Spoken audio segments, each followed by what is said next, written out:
So what it is, it is your man Tal Jones back with another episode of the Bigger Than the Block podcast.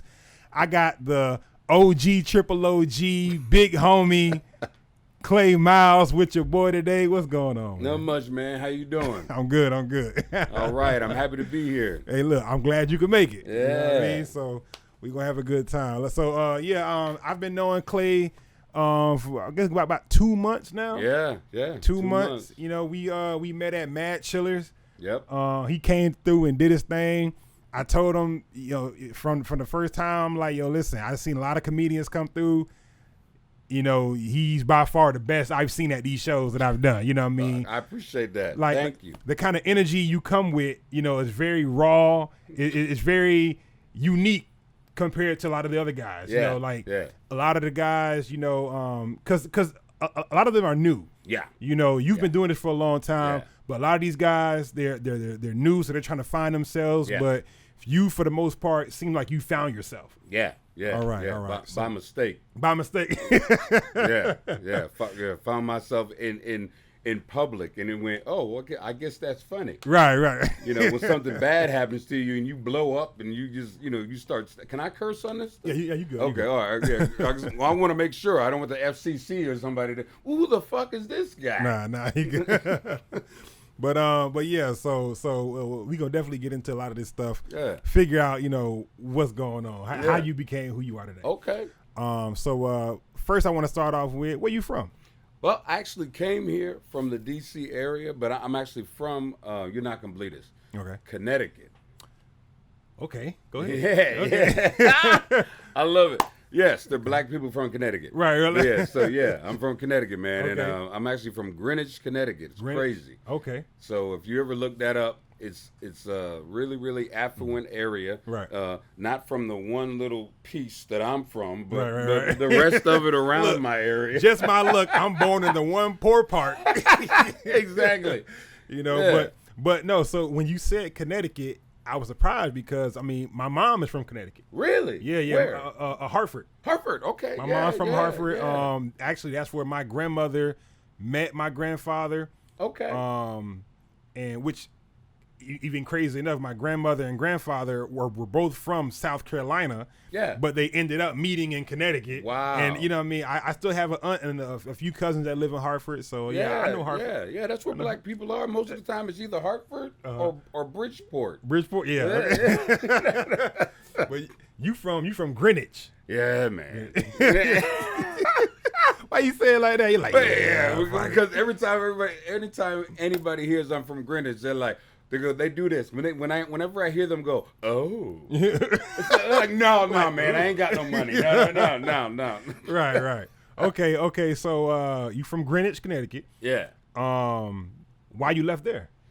I left there and I went to college. Went to college for 2 years in South Carolina. Okay. Yeah. There you go. Yeah. I went to Spartanburg, man, and met my. She became my first wife. You know, Your first ex-wife? My first ex-wife. Your first Yeah. We're gonna start from the beginning. Right. Okay. I had my first daughter with her. Okay, nice. Yeah. You know, the love of my life, my destiny. Mm-hmm. I'm actually a granddad, man. Your granddad. I'm a granddad. I earned these grades. You earned a grade. Hey, listen. Hey, you at the age now where you know. You got these grandkids, and you're starting to understand what life is really about. Yeah. That's what the grades are coming from. I tell my kids all the time, I name all my gray hairs after y'all. Right. And shit that you've done in my life. Exactly. Remember when you broke that bike? That's this one right here. And no matter how many times I cut it, that motherfucker grow back stronger and longer. Yeah, stronger and longer. Yeah. Speaking of grades, don't you hate? Well, I mean, you got a lot of gray hair, but like for me, I'm starting to get a few. But don't you hate like when your gray hairs like overpronounce themselves. Like they stand out so much in your beard. Like your black hairs be all scrunched up. Your gray hairs be all proud. Like here he is. Here he is. No. Yeah. And understand, I used to feel like that until I said, you know what? Fuck it. Fuck it. You know it is what it is. Exactly. It is what it is. People always ask me, why don't you dye it? Fuck that. Yeah, I mean, it's too much. It's too who much. I am. Yeah. You know, and how many people with gray hair you see dyeing it going, come on. It don't even look right. Exactly. Like, come on, just man. let it go. Look, especially the hair on top of their head. Yeah. Oh, that's like, we see the ink. Exactly. We see the ink, dog. Like, let it go. It's all right. We know you gray. We know you old. You know you old. Exactly. Like, was it Rudy Giuliani back in the day? Not even back in the day. What, a couple of years ago. You know what I mean? With the shit dripping down his face while you on national TV. Like, that is my biggest fear, to go ahead and have shit like that and have it dripping down while I'm on stage. You on stage. What's going on, guys? Your ink fucking up the mic. Got a fucking a shortage in the exactly. Going famous for the wrong goddamn reason. Right. now you viral because you want to put ink in your hair. Exactly. Nah, that's crazy. Okay, so you met your first wife in college in South Carolina. Yeah. She wasn't even in college, man. I got one of the hood rats. One of the hood rats from around the way. Yeah. I was young. I was like maybe 20, whatever. And this is the man thing. Yeah. She put it on me. Oh man. You know what I mean? You know what I mean? Nah, they gonna put it on you every time. They gonna put it on you every time. She put it up, dude. Because all I could think of is I can't lose this. Yeah, I was in junior college. No. I ain't never had pussy like consistently. Oh, you know? man, listen. I had pussy one time in high school, and then when I got to college, she just put it on me, and literally I was like, I got to marry her. There's no other option. There's no other option. I can't let this go. I can't let it go. Because who knows when I'm going to have this again. Who knows when the next time this going to come my way. Exactly. So I jumped on, all the way in, man. Right. So how long were y'all married for? Oh, about 6 years. 6 years, okay. Yeah. We were literally like together for 3, because right after I literally left college, and I was a high-level baseball player. Okay. And this is how good pussy is, ladies. Men. Everybody listening. Fuck it. Everybody listening. I literally, had the Cubs and all these were looking at me to play baseball. Right. And the pussy done got me like, no, I got to take care of the pussy. I left college and went into the Marine Corps. Oh, man. So I could take care of the pussy. Man. You got to take care of the pussy.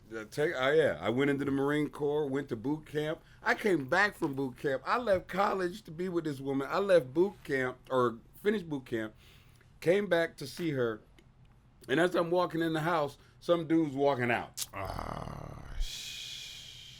And gave up all that for her. And this is the thing about it. I wasn't even married to her at the time, and still stayed with her because I was like, well, yeah, dude, I was a kid. I was a baby. Oh, no. The pussy. No. He said the pussy. I'm saying it's like a drug. It's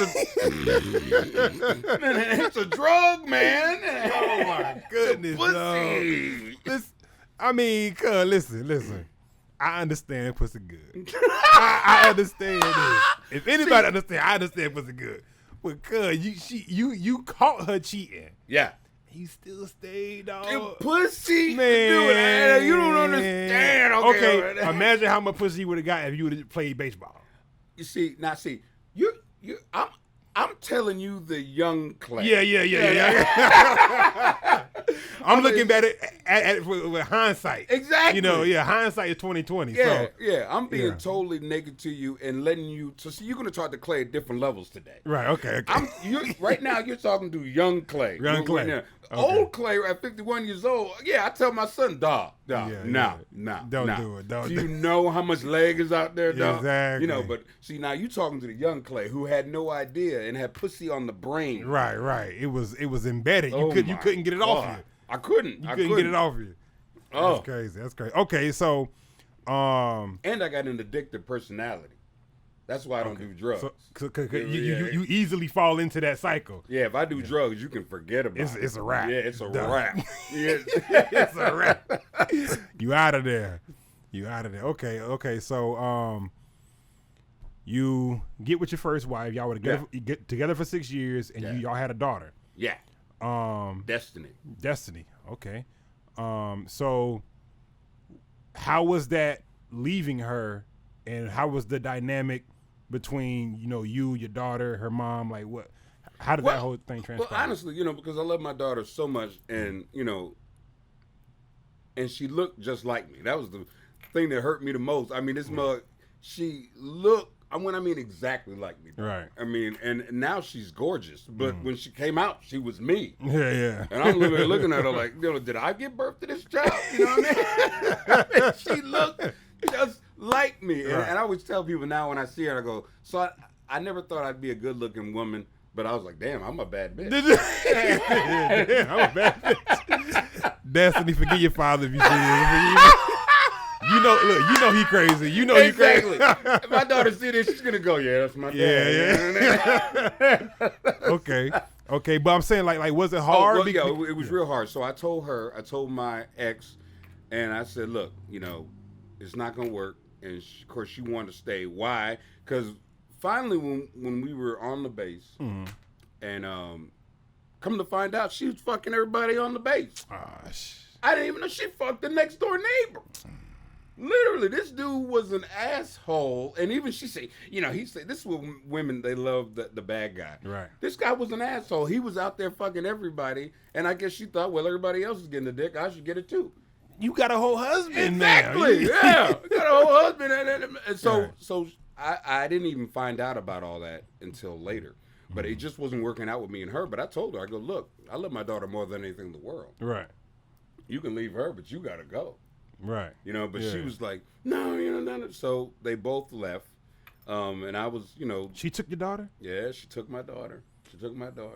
And you know how women, do. And all of us, for years, my daughter thought I was the biggest asshole in the world. But like later on in life, she found out like the truth. Yeah. When her mother was doing the same shit to the new dude.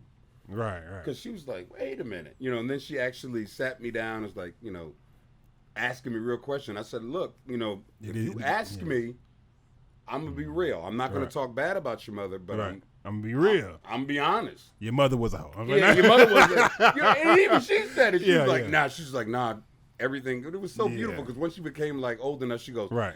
Dad, if I was younger, I wouldn't understand, but she's doing the same shit now. Right. I was like, damn. This is who she is. Yeah. And it sucks that it has to happen that way a lot of times. Like, if the mother and father break up and for whatever reason the mom takes the kids and the mom spends all the time poisoning their brain and then telling them a certain version of you. Yeah. And it's like a lot of times the fathers have to wait until the child grows up to be able to tell their side of the story and the child gets it. Yep. You know what I mean? Yeah. For me, not to interrupt you, but for me, it's kind of like, I always tell people, my life, I would never say I'd like to do something different because to me, it made me. Right, exactly. And it made me funny. You're right. You are who you are because of the shit you've been through. I tell motherfuckers my life, and they start laughing. I go, I guess I got to write that down. Right. Well, this will be on my next show. Come see me, guys. Exactly. Come see me. Right. So you and your wife divorced. Yeah. So, I mean, did you see your daughter on like the weekend? Did you get her for the summers? Or she wouldn't let me do any of that, dude. She wouldn't let me do. But what you mean she wouldn't let you? I was in North Carolina, and she was in South Carolina, and you ain't go to court and like try to, know what I'm saying? See, my point is, whenever I tried to go see her, she was, she wouldn't let it happen. But I'm saying, so I'm assuming at that time you didn't go and see what your rights as a father were. Like you didn't go like the court. I knew what my rights as a father was, but as shit, especially at that time. I hate to say that I'm that old, but at that point, you know what I mean? At that point, if a woman didn't want you to see your child, it wasn't happening. It would not happen, dude. It was so messed up because because she didn't have a job or anything. I had an extra car. I gave her that car. And she was driving around in my car. Fucking other dudes. Tearing it up. You know what I mean?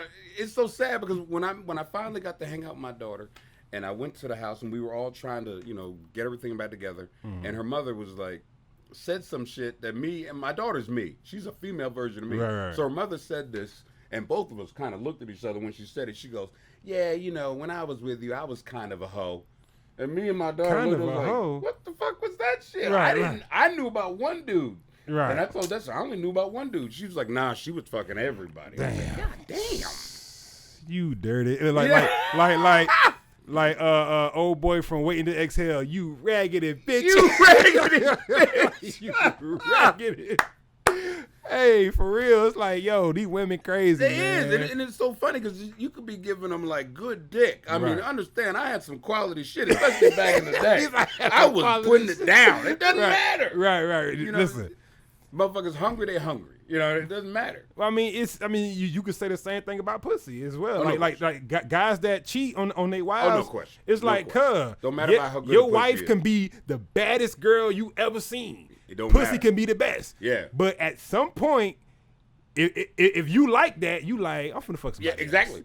Yeah. It's nothing wrong with your wife. It's nothing wrong with the person you with. It's just as a human, especially if you wired like that. It's that's like, it. Don't matter. And what did they say in the movie The Best Man, where he said, only thing better than pussy is new pussy. Right. Hey, it's diabolical to say, but it's true. It's the truth. But what men don't understand is we all think that that's just us thinking like that. Nah, women think like that too. Yeah. Oh my God, they think like that. Absolutely. And that's why I always say to women, calm down. Just like you want to be equal, that's cool. Right. Well, if you want to be equal, you get some of that negativeness that we have in us. That you try to, we equal. Yeah, you're just as bad as us. Exactly. You just like cats, though, like Eddie Murphy said. Cats they quiet, about it. They go do their shit and come back and then rub on your leg. Oh, that's my, and not even knowing what that fucking cat did. Exactly. Don't even fucking know. Exactly. Women is sneaky. Yeah, they're sneaky. Men are just stupid. Right. Well, I look at it as men are stupid. But I feel like a bigger problem is we don't give enough of a fuck. Exactly. You know what I'm saying? It's like, we doing this, and we don't want to get caught. But if we do, yeah. I don't really give a fuck. Just be like right in the middle of the pussy, you got me. Yeah, do we really give a fuck? Nah. Exactly. But see, I watch this shit online now, man. So many women are getting the veil is now being pulled back about how much women are actually cheating. Oh yeah. The veil, and men are come to me like, oh man, what's going on? Women are now because they've always done that. I feel like, women. I hate to describe it like this, but women cheating is like serial killers back in the day. Because if you look at the timeline of women cheating and not getting caught, to when serial killers were at their all-time high, like the 60s, 70s, and 80s, women and serial killers were at an all-time high, like when it came to cheating. But as time advanced and technology advanced, we started seeing less serial killers and women started getting caught a lot more around that same time. So it's like with the technology that we have now, it's very easy to catch a motherfucker cheating. Yeah. Very easy. Yeah, very You know what I'm saying? It's cameras everywhere. Yeah. Social media is a motherfucker. Exactly. You know what I'm saying? Like, somebody always going to expose something at some time. Yeah. You may not catch them immediately. Yeah. But eventually, you will catch their ass. It's going to come out. It's going to come out. I mean, that's why I'm not going to, like now, I'm single. Mm-hmm. And my thing is, I'm going to remain single until I find, like, because now pussy doesn't, cloud my brain. Right. You a bit more strategic now. Exactly. So, if you get with me. You got to have strategic dick. Exactly. Strategery. But so now you looking for the woman that can stimulate you intellectually. Yeah. Well, honestly, to tell you the truth, I'm not looking. You know what I mean? Because my thing is when you run into someone good, it's literally hitting a brick wall. Right. Because when you're looking, you never, for me anyway, you never find it. That's how it is most times. Yeah. So I'm enjoying my life. Right. And you'll love this. In Florida, now that we having this talk. Right. Now that I got to Florida in January, I am a virgin here. You're virgin. You ain't never fucked nobody. I ain't fucked nobody in Florida yet. Okay. You know, I fucked the shit out of my hand, but that's oh, this man here. Hey, I clapped you up earlier. This man clapped you up. I clapped this man up earlier. I gotta watch my. God damn it. Nah, but that's good. That's good. Okay, so comedy. How did you get started in that? Okay, well, I got started in comedy by doing stuff like this. You know, hanging out with my boys and like telling them about my life, and they just sitting there laughing, like, what the fuck y'all laughing? Especially when I meant shit. Yeah. You know what I mean? I was like, I'm dead serious. Y'all over here cracking up. I'm dead the fuck serious. Once I saw like a lot of my friends, when I would just get emotional about shit, and I'd see them, they saw that I was being real, but they would start doing this. You know what I mean? As I'm talking about it. And so one of my boys pulled me aside and goes, dude, I don't know if you've ever thought about this, but you might want to try it. Because, dude, you're funny. I was like, how am I funny? I'm being serious. No, you don't understand. You're a funny motherfucker. You got something. Exactly. You know. So that's when I, I tell you the story. So I got on stage. I was in the Marine Corps, and my staff sergeant. I would just do like everybody and talk shit. Oh, Clay, you funny, blah blah blah. And I was like, yeah, one day I'm gonna get on stage and I'm gonna try it and blah blah blah. I was just talking shit. I was never gonna do it. Right. And one day my staff sergeant just looked at me and just started. And then 2 weeks later, he comes up to me and he set me down. And he goes, all right, Clay, you said you want to do comedy. I said, yeah, one day I'll get on stage. He goes, no, not one day. Right now. I signed you up on Friday. Right. You're on the open mic. Oh, and that's your appointed place of duty. Right. What? So you have to be there. And we're all going to be there. So guess what? So I was like, what the fuck? Dude, the whole week, my stomach was all fucked up. Yeah. What? So that was my first time on stage, and it was mainly because somebody made you. They literally forced you. Yeah. You had no choice. No choice. That's diabolical. Yeah, exactly. It was. Okay, so how did it go? Like you... Oh, God, it was horrible. I mean horrible. It was. But what happened was there was a professional comic there, and he was my first time, and he pulled me aside and he goes, hey, so how long have you been doing comedy?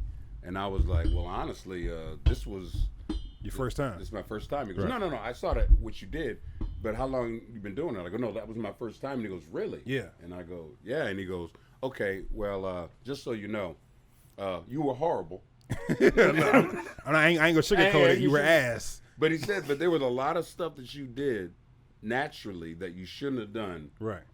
Your first time up there. And he goes, honestly, you got a talent for this. You might want to go ahead and think about doing this. Right. So in my mind, I thought, okay, if that's the worst it's going to be, it can only get better. It's only up from here. It can only I've already started at the bottom. Exactly. I started less than the bottom. Dude, I was on the negative. Yeah. So it's only up from here. Okay. Yeah. Okay. Who would you say your biggest influence in comedy would be? My biggest influence in comedy, of course, Richard Pryor was when I first started. Right. But then I learned to look inward. Right. And a lot of times when I see comics who just get started, you think about trying to be big. So you look at the big name comic out there and you see what they're doing and you're trying to be like them. Once I started getting good is when I started saying, how do you feel about this? Right. Don't worry about them. Exactly. How do you feel? And literally going inside myself and looking to see how I felt about situations. Right. That's when I started to like pull away from other people in comedy. Mm-hmm. So, but my biggest influence was definitely Richard Pryor. Every black comic is like Richard Pryor. My age, or either Richard or Red Fox. Yeah, exactly. Yeah. My age or older, definitely Richard Pryor. Mm-hmm. See, like Richard Pryor, obviously legend.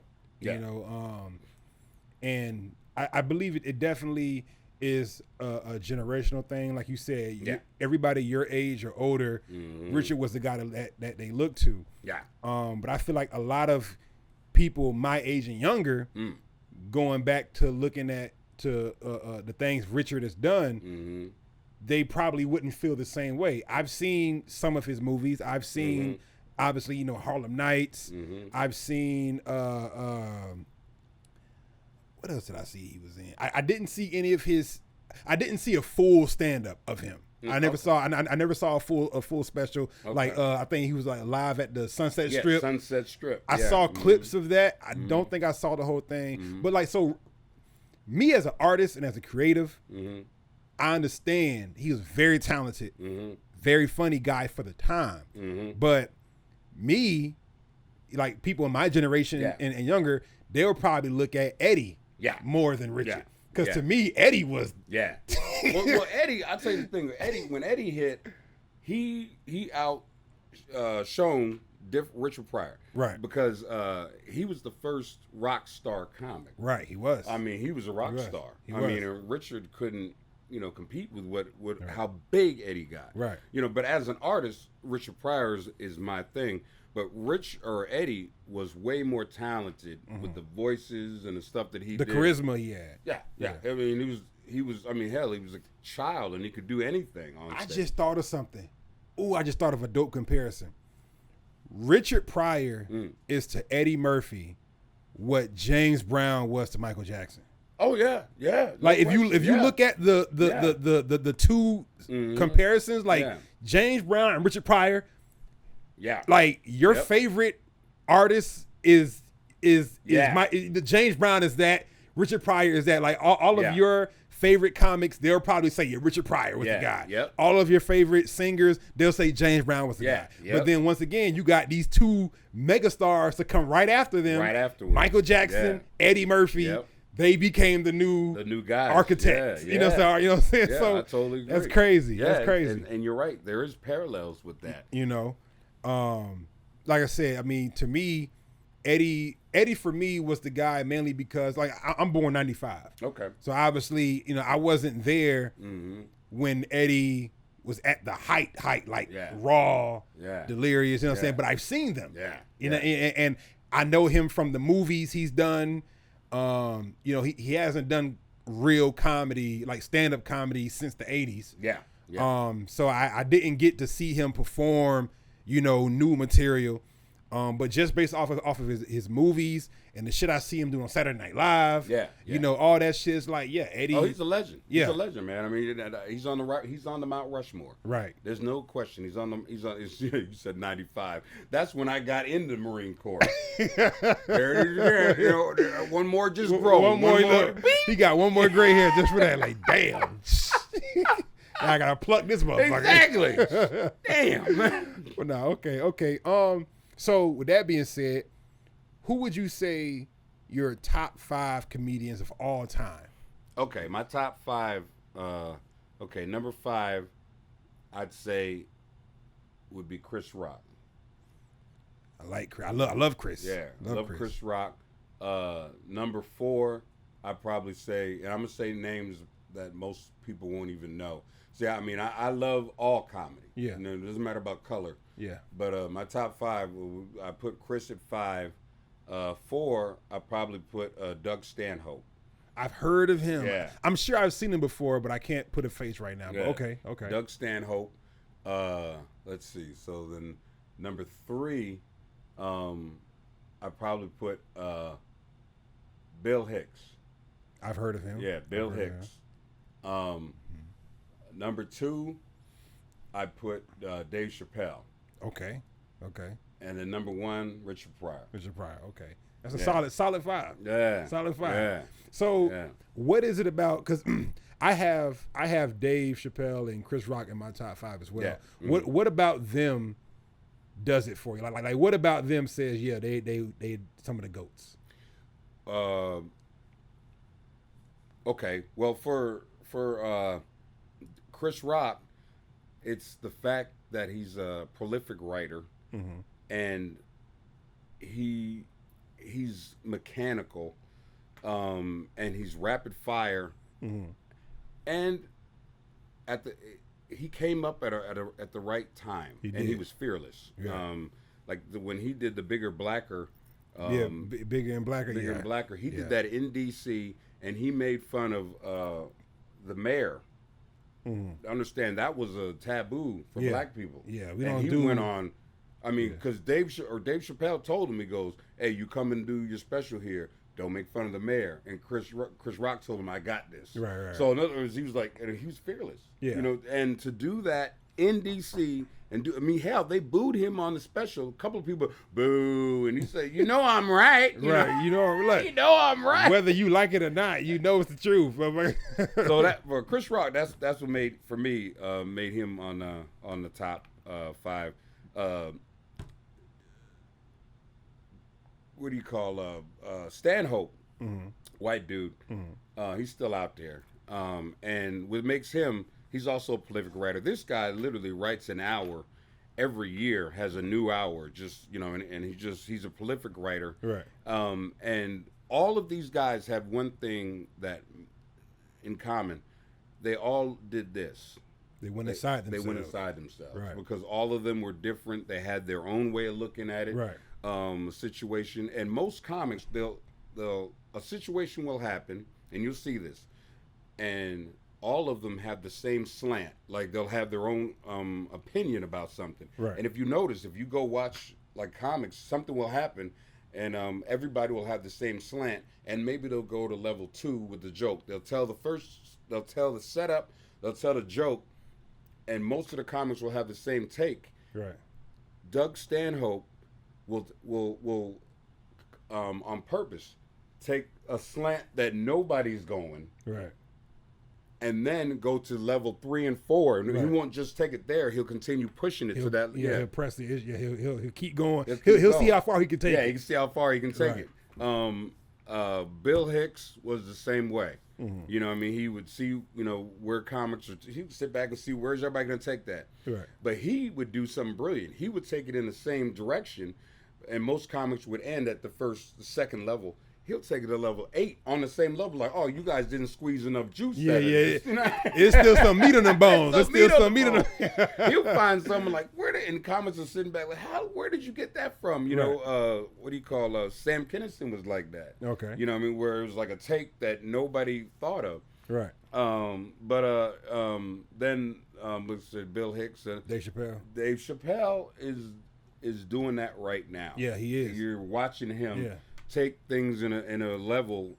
He's doing two things. He's stretching stuff out, and he's taking a slant that nobody's gone before, and he's wearing it out. You know what I mean? There's nothing left, of what he's doing. Man, listen. On Dave Chappelle, I don't think there's any comedian right now that can do what Dave is in his rock star era. Yeah. It doesn't look like it because he's not as flashy as Eddie was back in the day. But Dave right now has the world's attention. Yeah. He can do a special right now, say whatever the fuck he wants. Yeah. And that shit will be a fucking hit. Like the way he thinks, like, once again, like Dave Chappelle's in my top 5 as well. Yeah. Mm-hmm. Probably number 1 for me. But most people he's number 1.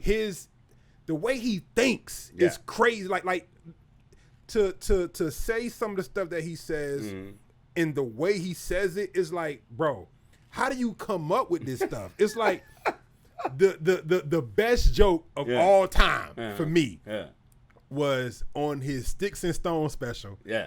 When he talked about the LGBT community all on like this bus or like this van. Yeah. Oh, that was the greatest joke of all time because he plainly laid out exactly how that movement is and made it funny. Yo, it's like, I know a lot of people hate the fact that he talks about that community so much, but he's doing it in such a comedic, truthful way. Like he's not giving hate speeches. No. He's not, like he's telling his truth. Yeah. Like he's talking about his experience with the community and making it funny. This shit is funny as fuck. It's like, how do you even think of that shit? And once again, it's not like knock jokes. It's not basic shit. No. It's complex jokes that the average person, let alone the average comedian, could not think of. Yeah. No. You know what I mean? I'll tell you the brilliance of Dave Chappelle. And this is what, this is the price of admission. If you're watching, you guys are going to love this part. Now, I'm going to tell you as a comedian, the reason why I love Dave Chappelle. Because and Kevin Hart said this, but I'm going to break it down even further than Kevin did. Kevin Hart, and most of the comics out there who have movies and all the rest of that stuff like that, they love Dave Chappelle because Dave Chappelle is not beholden to Hollywood. Right. Now, Kevin Hart, Chris Rock, even, they can't say, they can't go as far as they want to go because they got contracts and people, you know, They say something, especially today, you will be canceled. Right. I mean, look at Kevin. I mean, he got canceled over shit that he put on TikTok or not TikTok, Twitter or some shit. Twitter. Yeah. Years ago. Yeah. You know what I mean? So Dave Chappelle or Kevin Hart said, because what I love about Dave Chappelle, he can do what he wants. Right. He goes, I can't go up and tell the truth. No. He can. And that's so beautiful about Dave Chappelle. He can call somebody up today and say, I want to do a show at your venue, and he's so big that they'll back up and because they know he'll pack it. Right. You know, so he has that type of power because of Hollywood, and they wanted to. Hollywood was like, we're going to ban you. And he goes, I'm not doing movies. I don't give a fuck. Yeah, right. So what are you going to say? I'm not going to do movies? I wasn't doing them anyway. Now, the good thing about his situation is, he doesn't answer to Hollywood. He doesn't have that weight on his shoulders, but he does have a great relationship with Netflix. Yeah. Like Netflix don't give a fuck. They've given him the golden goose. Yeah. They like, listen, we will give you whatever the fuck you want. They're smart. Because Netflix is smart. We believe in your talent. We believe in what you have to say, regardless of how controversial it may be. Hey, we'll give you what you need. Have at it. Well, see, now you're saying that, and I got to go a little deeper than that. Okay. Netflix is like, motherfucker, you making us money. Oh yeah, you know what I mean? They don't give a fuck about all that artist bullshit. But it starts there.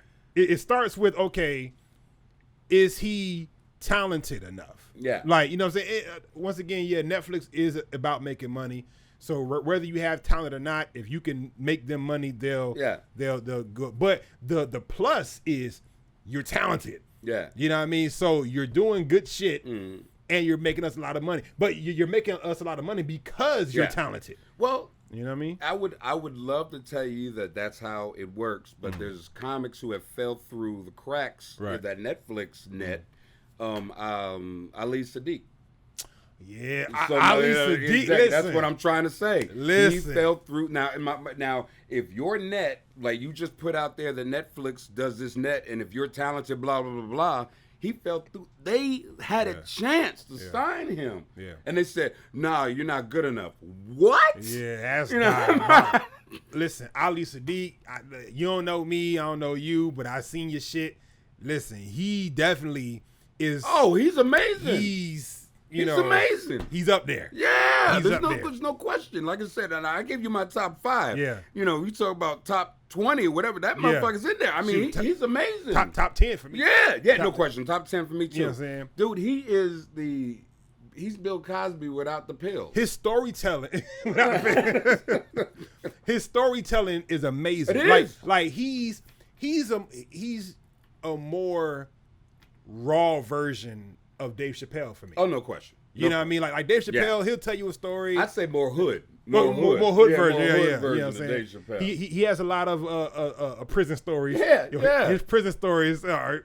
You can make a whole TV show just about his prison stories. No question. And I believe that, you know, his stories are so well constructed that somebody in Hollywood's got to be going, we got to make a TV show out of this. Right.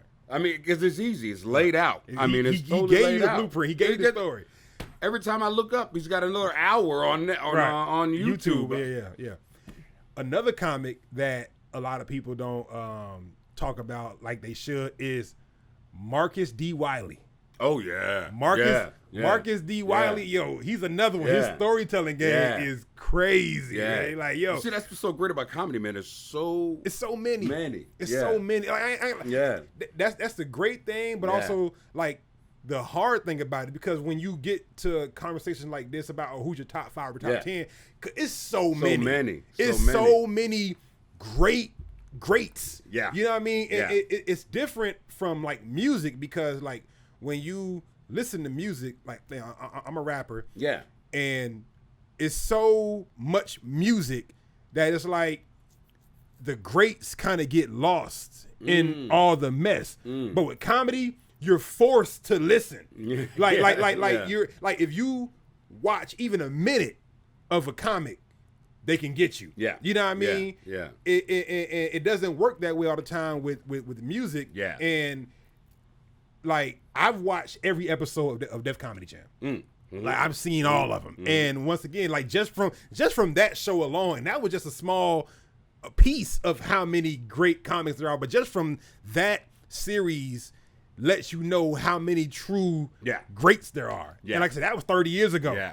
You know what I mean? So like comedy is a crazy it is crazy game. And that's another reason why I tell comics, you know, really figure out a way to look inside, because if I always tell comics, if you go out like this where you're looking around like this, you're gonna sound like somebody else. Yeah, you are. Yeah. You will, and it's just a natural thing. And if you notice, because you've seen open mic comics that go up, and if you notice, they all start sounding alike. They do.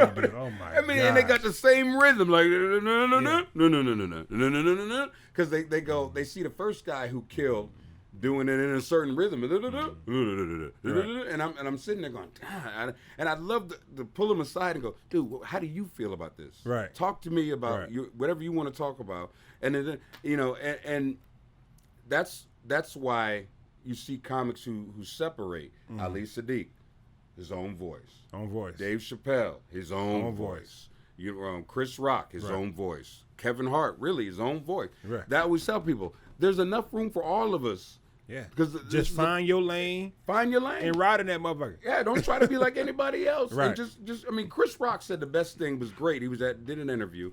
And when I first got into comedy, he said, well, he goes, I built my audience, and Doug Stanhope did the same thing. He goes, I went to different places. And say I did a venue, it was a 200-seat venue. They didn't know who I was. Okay, 30% of them loved me. So the next year I went back, those 30 told their friends. So now it's 60. Then all of a sudden I went back the next year. That's my whole audience. Exactly. That's how you build your audience. You go out there on the road and you go, blah, blah. But now, of course, now you got the internet. Right. You know it's what I mean? easy. Yeah. Upload to Facebook or YouTube. Exactly. And then either way, you're building. Yeah. That's how you go ahead and build or cut out your space in comedy. And I always I keep saying this, be you. You know, figure out how to be you, figure out how you see it, and then you put it out there, and your audience will find you. So, leading from that, what advice would you give new comics that's trying to start out, trying to make a name for themselves? Like, what would you tell them? Well, considering I'm nobody. Well, no, you somebody. They just don't know you yet. They don't know me yet. Yeah, you're right. Let me put my chest down a little bit. Right. No, but what and I've told comics this. My advice is settle down, because most comics they got in like last week, right? And they're still looking at everybody else, and comedy will make you better. Better. What you mean by that? What I mean by that is, you see somebody in your mind, they're not as funny as you, and they're getting things that you, in your mind, you should have got. Yeah. And you gotta, if you're gonna be in this for the long haul, know that your time is coming, and somebody else's success has nothing to do with you. Yeah. You literally gotta unplug.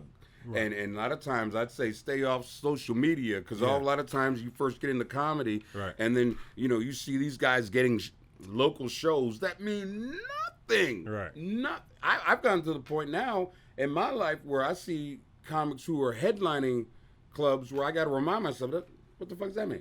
Right. I mean, it doesn't take anything away from me. No. I've gotten to the point where people actually, friends of mine who blew up, and I've had to, because we're all people, where you go, what? It's like, no, I had to pull myself down and talk to myself. But that has nothing to do with you. Be happy for them. Exactly. You have to learn. I always tell comics, if you're getting into this for the long haul, if you're going in for the money, you're wrong. Wrong. Ain't no money. If you do anything just for the money, you already fucked up. I always tell people when I go, there is no middle ground in comedy. What I mean by that is there's me and there's Dave Chappelle. No, but, there's no mid.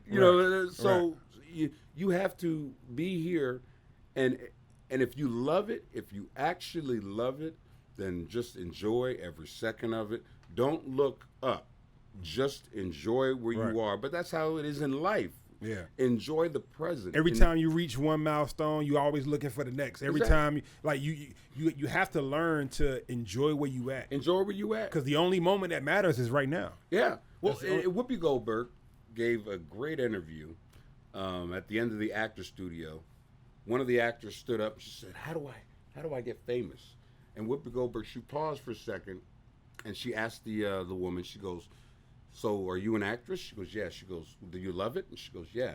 She goes, okay, then what if I was to tell you, you can do that for the rest of your life. You can feed your family just being an actress. Mm-hmm. Is that enough? She goes, well, I want to know how to be famous. She goes, see, being famous has nothing to do with you. Right. Nothing. Right. You get into this because you want to figure out a way to feed your family doing what you love. Right. Being famous she goes, being famous, the right person saw me and pushed me into that fame that had nothing to do with me. Right. I was just doing what I love. I was just doing my job. Exactly. That's what I would tell. It's not like there's a certain place you can go to. Oh yeah, if you go here, you'll get famous. No, it's not. It's not how it works. No, because there's been so many people to go there, and that's why you see so many people have gone to L.A. They've gone to New York. They've gone to now Austin, Texas, to get famous, thinking that that's the place to get famous. Like, don't matter if it's not your time, it's not your time. Especially now with technology, like you were saying, social media. Cause you can be anywhere in the world and get famous. Exactly. So it's not about where you go. It's about, are you putting the work in? Are you doing what you love? Exactly. Are you doing what you love? Are you doing what you love? And like I said, are you doing it regardless of what the outcome is? Exactly. You know what I mean? Like, okay, I can make all the music in the world I want, but if I'm only making music to get famous, I'm only going to get so far. Exactly. If I'm only making music to get a certain amount of money, I'm only going to get so far. Exactly. Like there will be a ceiling on how long I do this. Yep. I mean, and in my mind, I look at all the artists, because my point is I'm an artist, and I'm really coming here, starting from scratch, and after doing it for 30 years, really. It was a great move because it made me really try to internalize, because I've had to eat humble pie.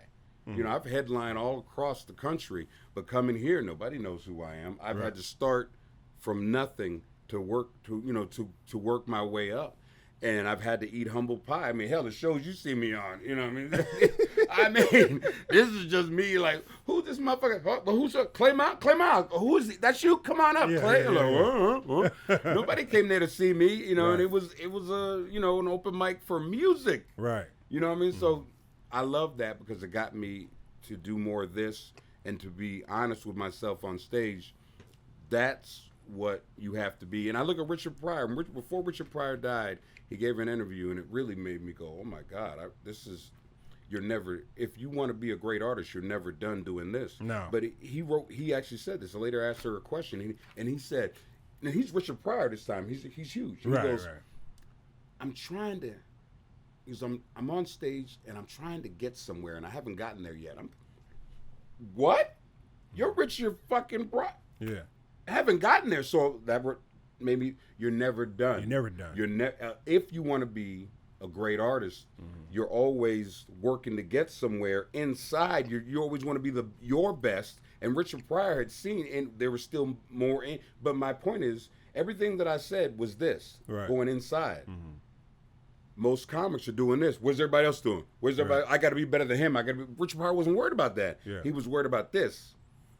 Those are the people that don't last. Yeah. When you're always worried about what somebody else is doing or what your peers are doing without trying to figure out, okay, what do you want to do? Yeah.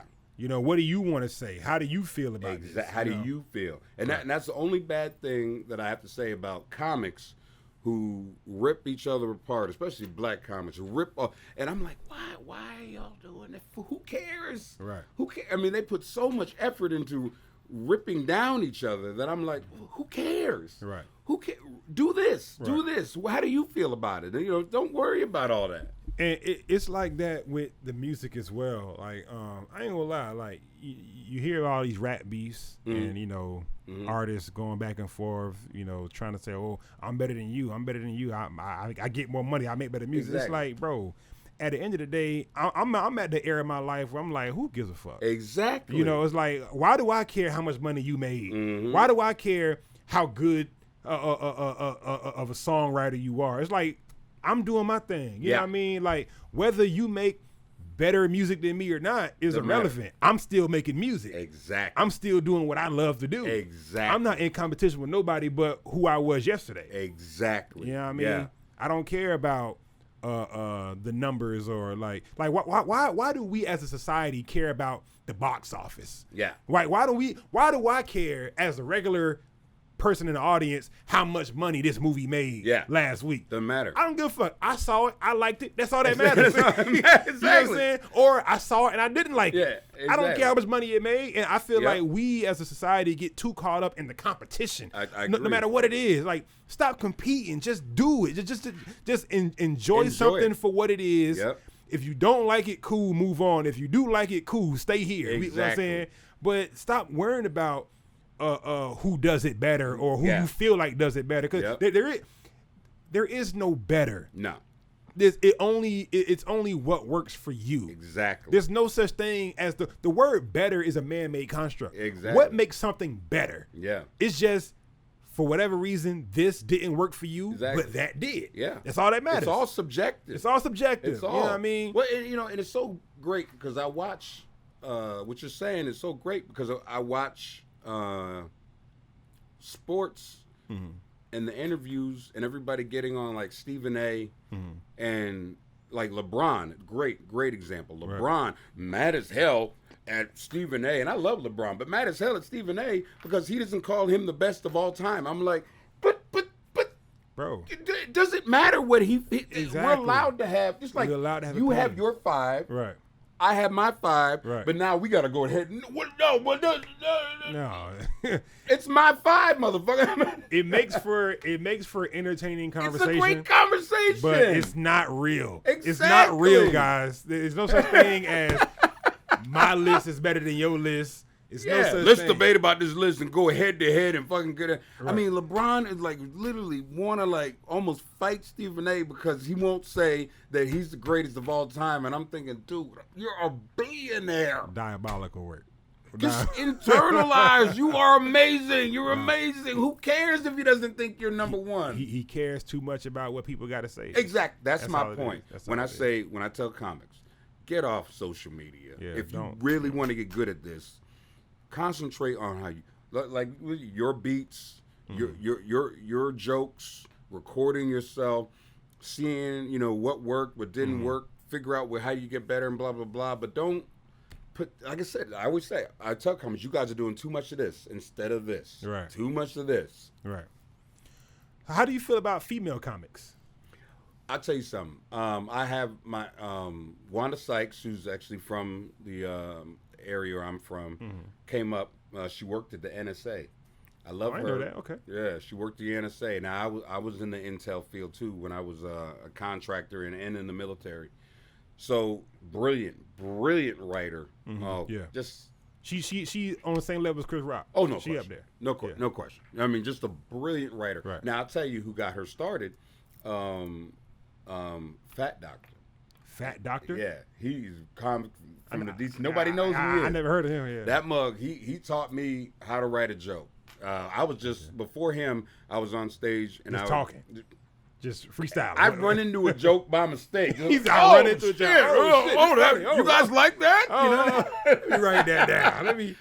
And so he literally sat me down and he said, he goes, he discovered Chris Rock, he discovered Dave Chappelle. Okay. Patton Oswalt. A lot of great comics came from that area.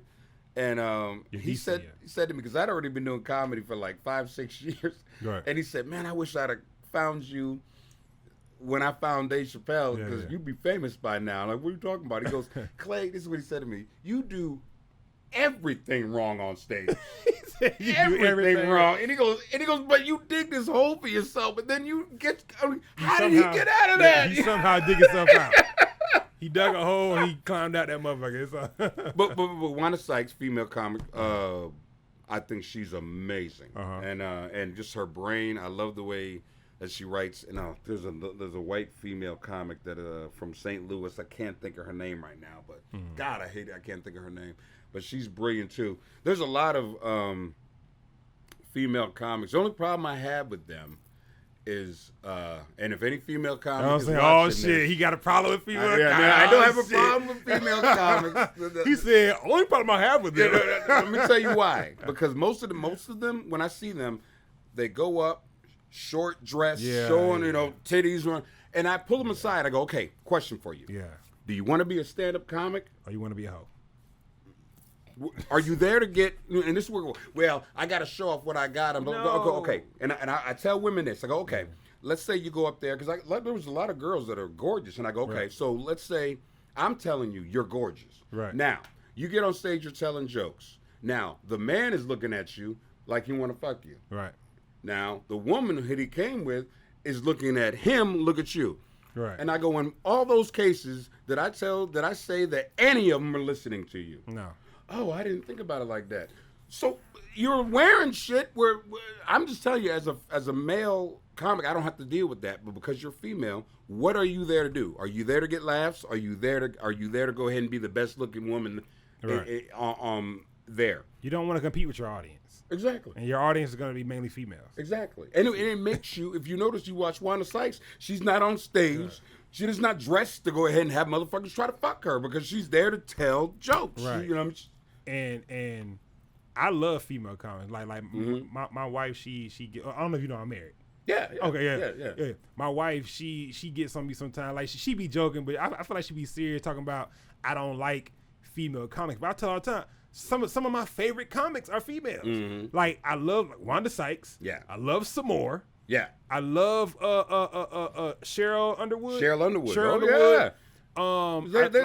There you go. You're breaking my point. Monique. Yeah. Monique is one of the best female comics that I've seen. Listen, she could be a king of comedy. No, no question. She was a queen of comedy. Yeah. But listen, she could hang with the big dogs. You know what I mean? She's a monster. She's a monster. And it's this other new comic. Well, she's not new. She's been doing it for a while. But I just recently started looking at her videos. Takara Williams. Yeah. Yeah. You know what I'm saying? Beautiful woman. Yeah. Another one. Beautiful woman, but she doesn't have to go up there showing everything, because she's funny. She's there to do a job, and she's doing it well. Are you an artist? Exactly. Are you an artist? Are you there to go ahead? Now, don't get me wrong. Once you become certain, and if you decide after you get to that point where you're just a murderer, right, and you want to go ahead, okay, because now your jokes are that strong that they might look at you and go, "Damn, did you hear what you said?" You know what I mean? But at first, young female comics who come up and talk to me, I would say, kind of cover it up and work on your jokes and become an artist. Mm-hmm. Let all that shit come later on. Right. It's the same thing with male rappers, right? It's like, well, I should male and female rappers. Like they worry so much about the look, as opposed to the art. Yeah. You know what I mean? Like they rather look a certain way than to focus on their craft, because they hope that their looks will take them far enough to where they'll just pick up on the talents as they go. Yeah. It's like that it works sometimes. Yeah. But most of the time it does not work. Well, okay, I'll give you a great example. For men. So the women, this is what I tell them. For men, black comics, I say, hey man, stay away from the color stuff. Can you do it without that? Like the race jokes. Can you do it? Don't get me wrong. We've all done it. I've done it. Of course, right. But my point is, when you stay on that and that's all you have, when I'm talking about pigeonholing yourself, it's like, blop. Yeah. And I'm like, because I've seen a lot of like talented people, and they always ask me, well, why do you say that? And I'm saying because it's going to make you better as a writer if you can talk about everything, not just okay. Black people do this, white people do that. But it's just like, yeah, dude, that Richard Pryor had started that. Yeah. And then you wonder why you're hitting this ceiling because that's all you got. Literally, that's all you have, and that's all you're worth. And I always tell young comics, if you want to go past, that's why I would say go internal. Go internal. There's more to you than that. You know, grow, become better than just that. That's just one topic, really. And you're like a tree. You're going to different branches of the same topic. Yeah. Now, with that, I kind of see that as, you know how you got kids. So you know how there are certain things that you know your child shouldn't do. Yeah. But you know they going to do it anyway. Oh, no question. So it's one of those things where it's like, especially as a black comic, you gotta tell a race joke. Like you gotta just get it out your system. You know what I'm saying? Like, you know, just go ahead and do it. You know what I'm saying? Yeah. Try to make it as funny as you can. But to your point, don't let that be all you do. Exactly. Like, if you're gonna do it, try to do it in the best way you can. Like, don't do what the other comics before you have done. Like you said, Richard Pryor started that shit. Yeah. So you can study them, try to figure out what they did, how they did it, what worked for them, but make it your own. Yeah, exactly. You know? See, you said it right. And the fact of like most of them are doing it in the same way. Now, like Chris Rock did it in a different way. He did it, but then he actually, like I talked about, like with Doug Stanhope. Most comics go to level 2. Chris Rock, when he told those type of jokes, he went to level 5 and 6. Yeah. Dave Chappelle. I mean, he might tell a race joke, but it's a slant that nobody heard before. So I always tell people, if you're going to go down that road, do something on a level that nobody's seen before. Exactly. Because if most comics, because they just got started, they're doing it in the same way. Yeah. A lot of times they don't even need to be. Any comic could tell that joke. Right. Any comic. That's when they call hack.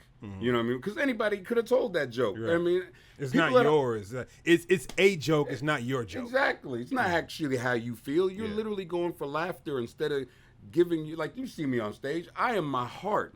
I don't even. It just happened to be funny, but it's how I feel about it. I think speaking of that, your first show I seen you do at Mad Chiller, you ain't even like really do jokes. You just got up there and you was just pointing shit out in the room, and it just so happened to be funny.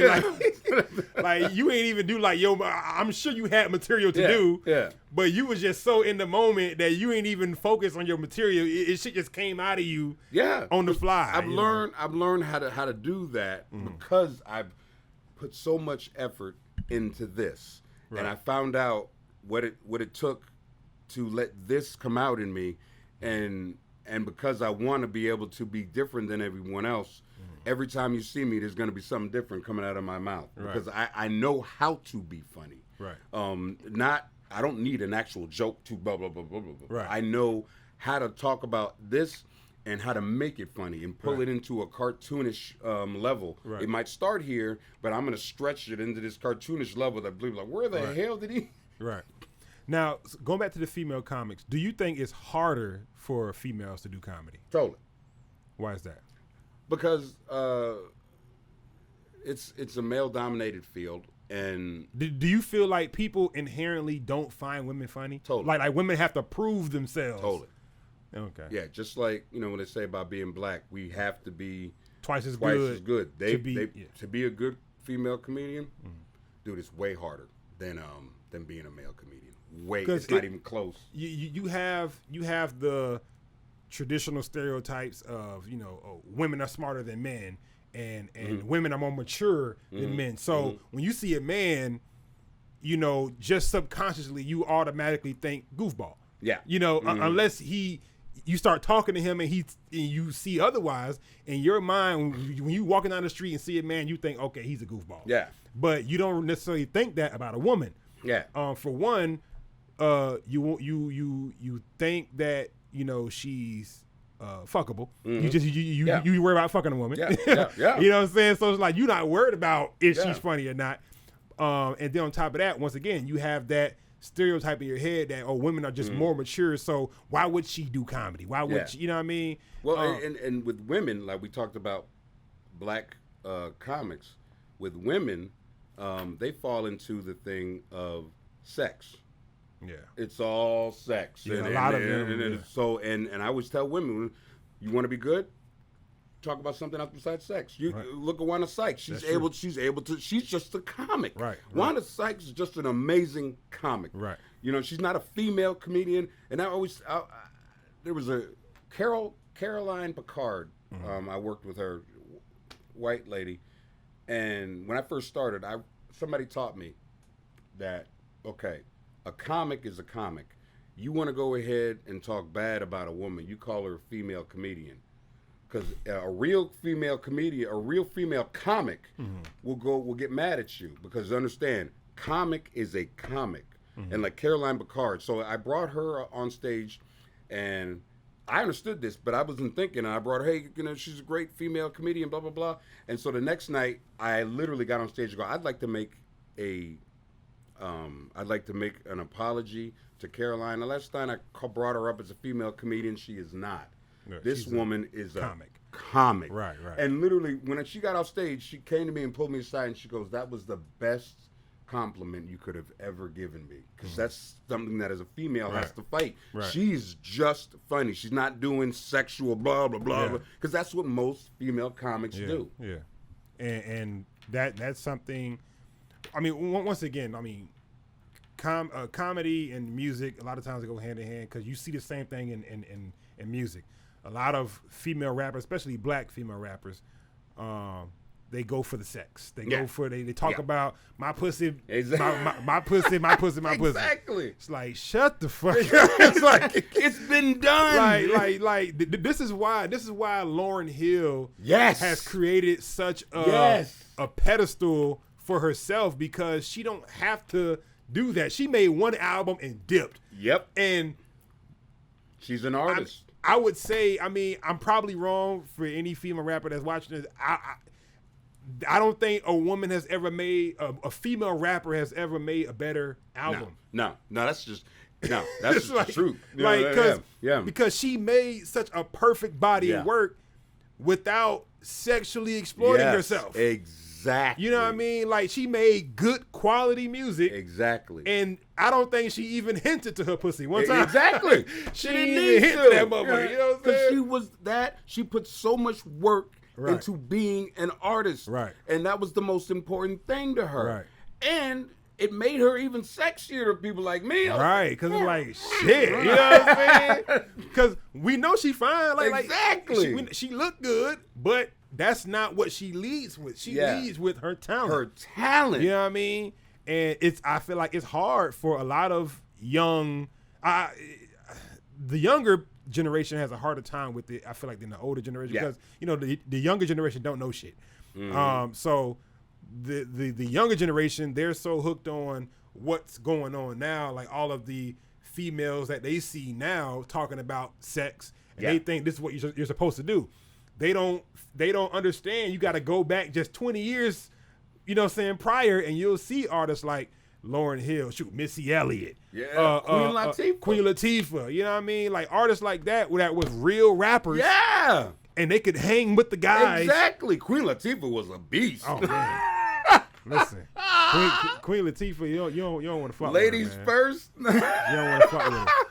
Queen Latifah was a beast. Look, I mean, and I mean, even like she did it as well. But I mean, even rappers like Lil Kim. Lil Kim was very talented, but she just chose to you know, highlight her sexuality in her music. Yeah. But she can hang with the guys too. Yeah, she was talented. She did hang with the guys. She did. Right. But yeah, like, so with female comics, please, for the love of God, we've heard enough sex jokes. We've heard enough pussy jokes. We've heard enough of, you know, all the jokes. Yeah. Just you're better. You're better than that. You're better than that. That's what it is. You're better than that. Be better. Exactly. You know what I mean? Oh God, I can't think of her name right now. There's a female comedian who's coming up, and she's amazing from DC. I can't think of her name. I'm sorry, I can't think of your name. You know, but there's some great comics who are coming up, and there was this. I can't think of her name, but when I mean, she was a beast. Yeah. So I'm getting ready to go on. You know, and I think I was headlining the show, and I ain't never heard laughter on this level. And Ty Davis. And all of a sudden I heard, because a lot of times the comic you hear boom, the crowd go boom, like okay, good. And so I ain't never heard this before I went up. I heard boom, boom, boom. I mean, it got so big. It got louder. I literally, like, I'm looking out. What's going on? I gotta follow that. I mean, I ain't never have a comic go on. She is talented like a mug, man. Ty Davis is just a beast. Okay, Ty Davis. I gotta check her out. Yeah. So real quick, give me your top 5 favorite movies. Oh God, favorite movies. Debbie does no.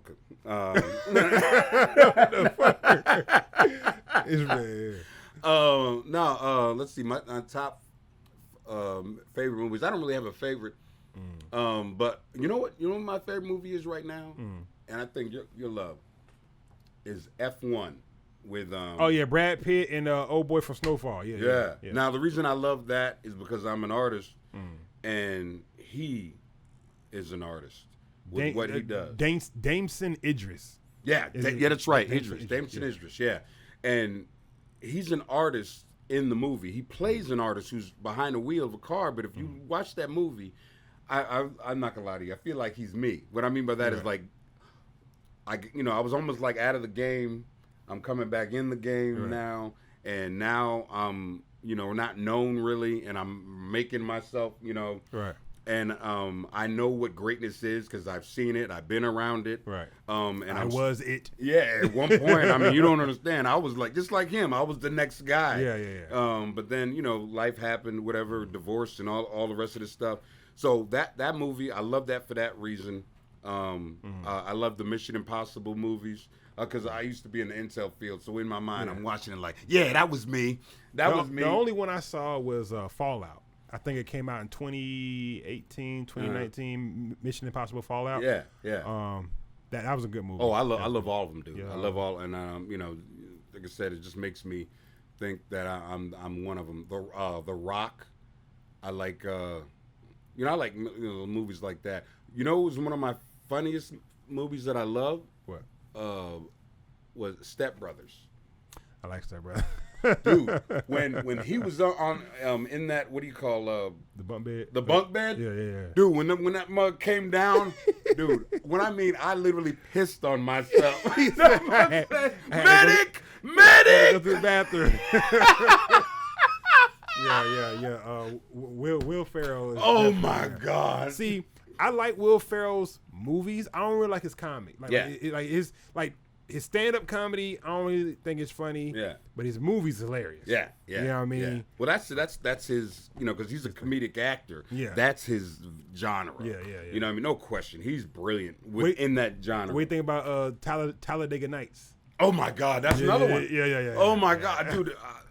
That's in my. I have movies where I just watch over and over again until people like you come to me and go, dude, check this out. Oh, I don't check it. Yeah, you add it to rotation. Yeah, my time is so like important to me. Yeah. That I might have all the time in the world, but I'm not gonna waste it on a movie that I'm trying out. You know. Yeah. You know what I mean? I'd rather just go watch. I watch Married with Children 1,000 times over, dude. I don't watch some shit that I know. No, my time is important to me. Yeah, I'm not gonna waste my time on a bullshit ass movie. I mean, just like with food, I only got into shrimp because somebody made me. They almost had to like hold me down. I had to hold you down for the shrimp.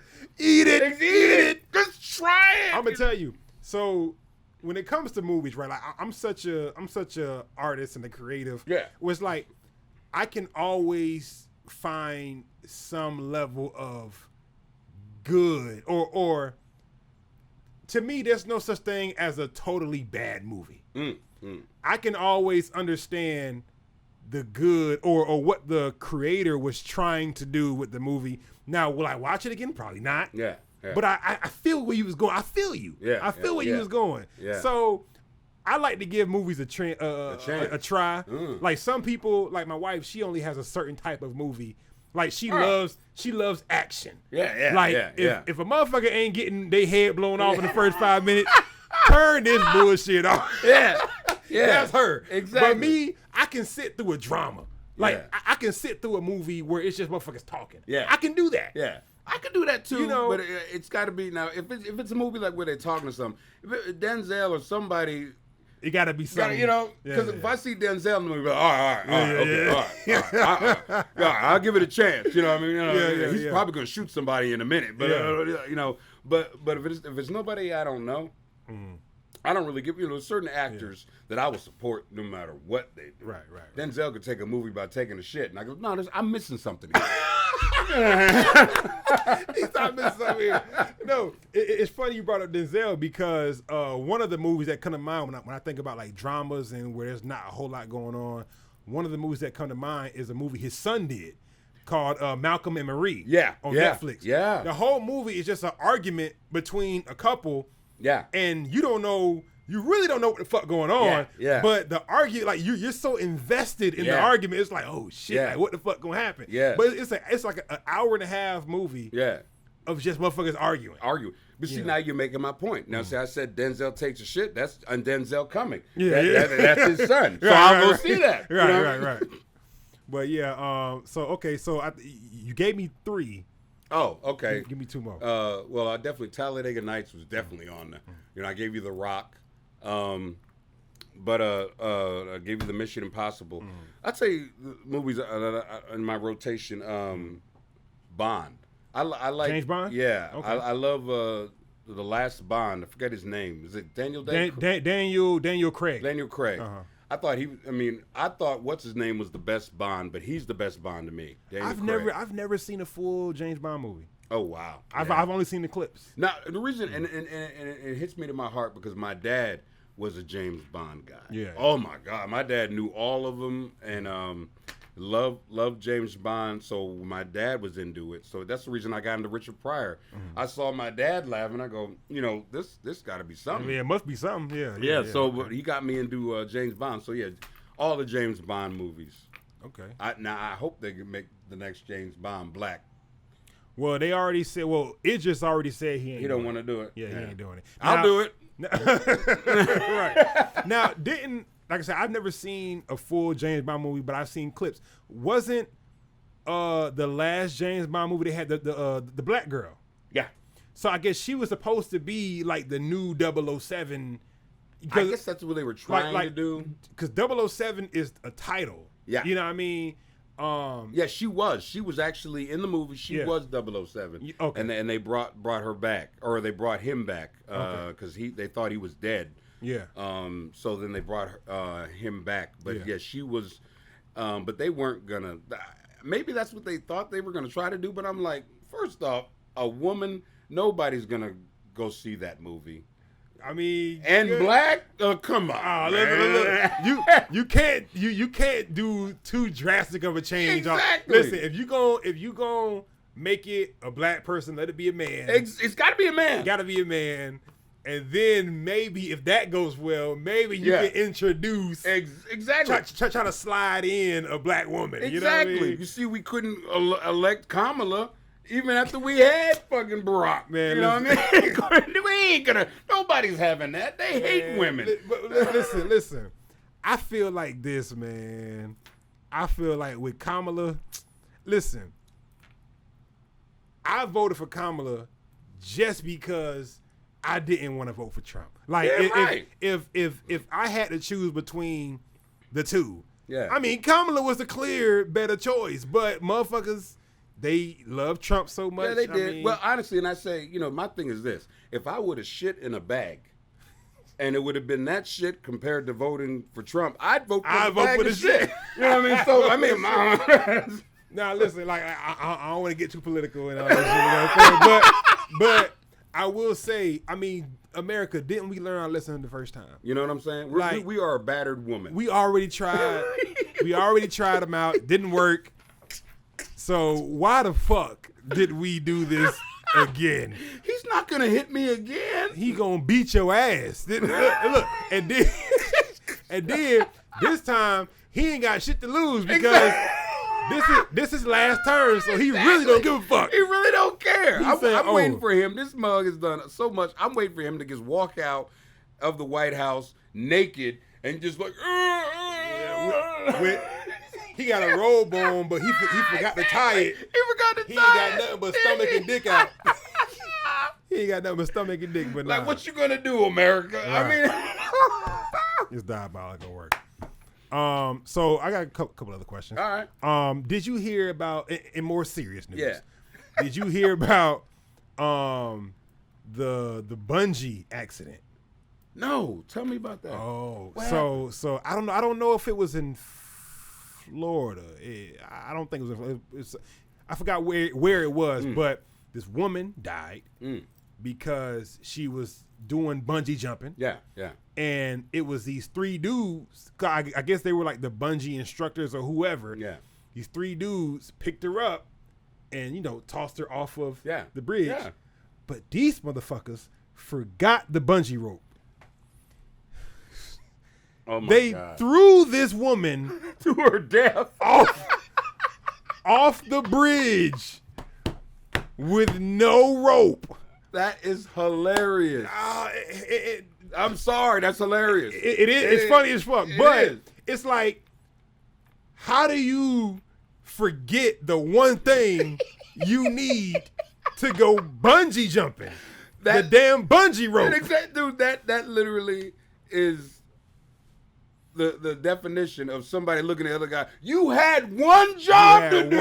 Listen, and the even more diabolical part about all this shit, I guess the police or whoever when they was giving a statement, they were saying, "Oh, we're gonna investigate to see if proper safety precautions were in place," and I'm like, "Nigga, Yeah.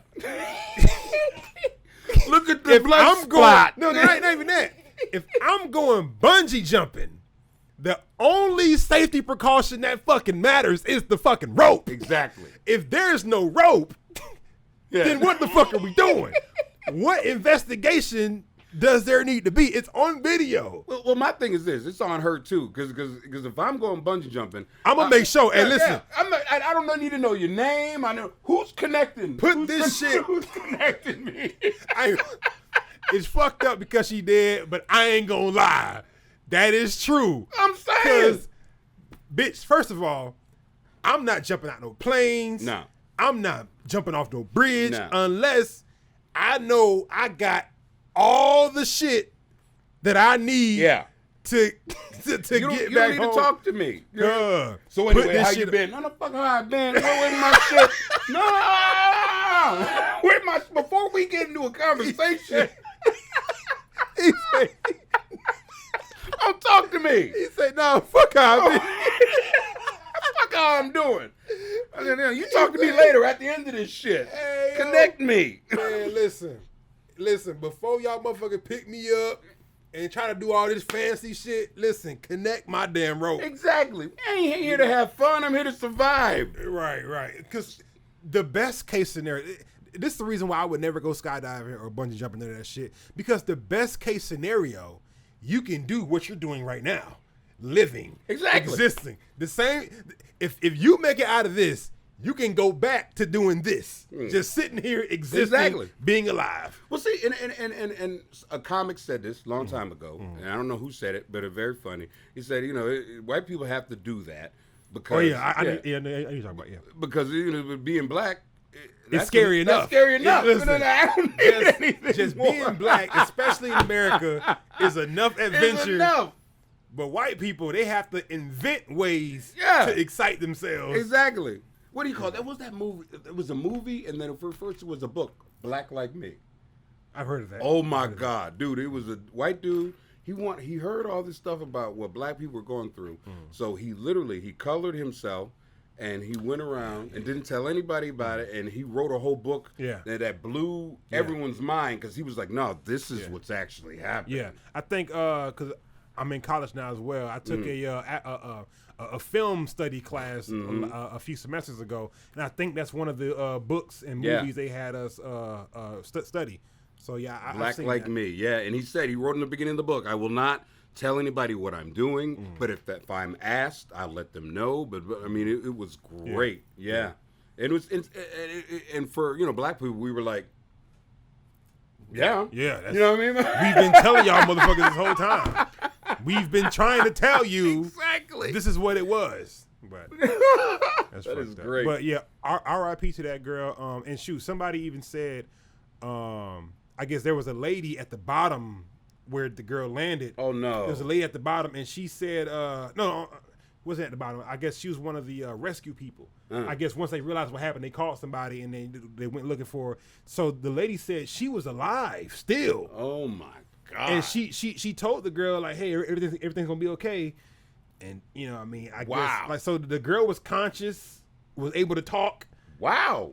And after wow. Yeah. I don't know what bridge she got thrown off of. I don't know how she landed or whatever. But I mean, like I said, obviously.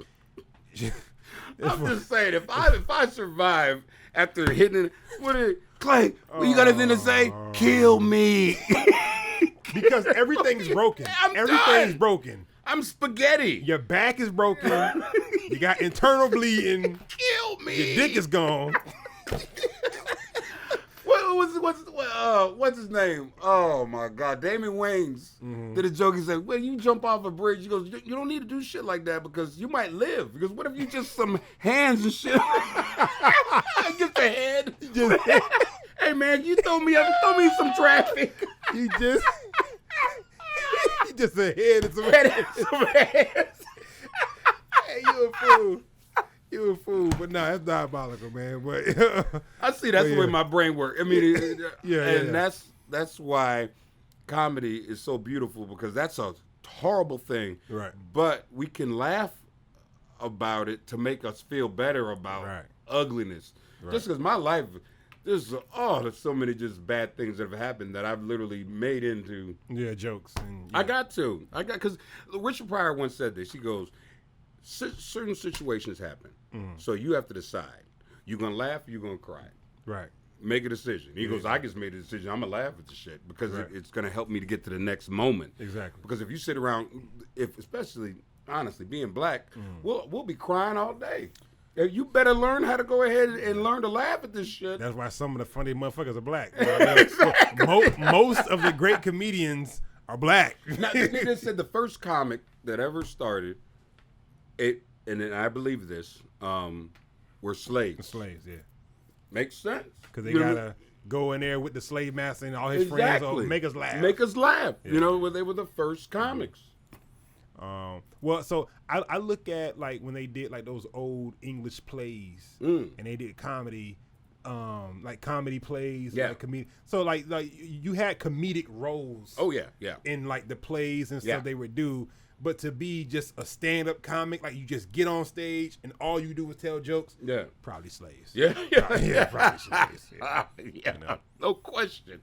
But yeah, so that's pretty much the time we got right now. Cool. Like I said, I got the OG, triple OG, Clay Miles came to sit down with me. See, normally I'd be wearing my hat, but I gotta have this thing on, so I gotta show off my hat for y'all. You got it's called a fedora. Fedora. There you go. Yeah. And my boy, was it Irv Gotti? Hat guy made this. Okay. So, also I gotta talk about I'm doing a podcast called Stand Up for the News. We're just getting started with that, so check that out. Check out my website, claymiles.com. Right. This weekend I'll be at Side Splitters. Yep. And then next weekend I'll actually be headlining Sunshine Comedy Club. Give them the dates because they probably the date will be next week. Will be the 27th of June. Okay. And then this weekend will be the 20th. I don't know. Probably won't have this out by time enough for that. Yeah. No. This will come out next week. Okay. Yeah. So then come see me. This week it'll be the 27th as you're listening to it in St. Pete over at Sunshine Comedy Club, headlining the whole weekend. So the 26th and the 27th, Friday, Saturday. So yeah, so come out and see it. But yeah, and check out my boy Irv Gotti. He makes all my hats for me. So you got my, what do you call theirs? So card on there. Right. Okay. Well, listen, I appreciate you stopping by. Thanks, little brother. I appreciate you, man. We definitely got to have you on again. You know what I mean? When we got some other things coming up, like I know we did the show a few weeks ago. It was what we call an intimate. It was an intimate show. Intimate. It was an intimate show. Yeah, it was intimate. Yeah. You know what I mean? We just gonna call it that. Yeah. You know? That's but great. no, we did our thing, and like you said, you know, when I get on bigger stages, you can open up for me. Yeah. You know what I'm saying? Yeah. We can. I'll do it. We can rock. Absolutely. Well, listen, like I said, it's your man Tal Jones with the Bigger Than the Block podcast. We out.